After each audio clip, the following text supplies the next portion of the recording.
జిగటగల ఊబిలో పడి ఉండగా నా అడుగులు స్థిరపరచి నిలిపితివయ్యా.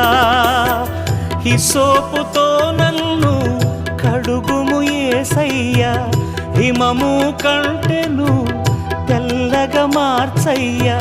నీకేమి చెల్లితూ నా మంచి మెస్సియా, నా జీవితమంతా అర్పితు నీకయ్యా.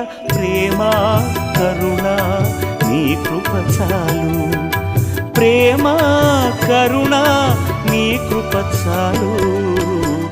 చాలునయ్యా చాలునయ్యా నీ కృప నాకు చాలునయ్యా, నీ కృప నాకు చాలునయ్యా.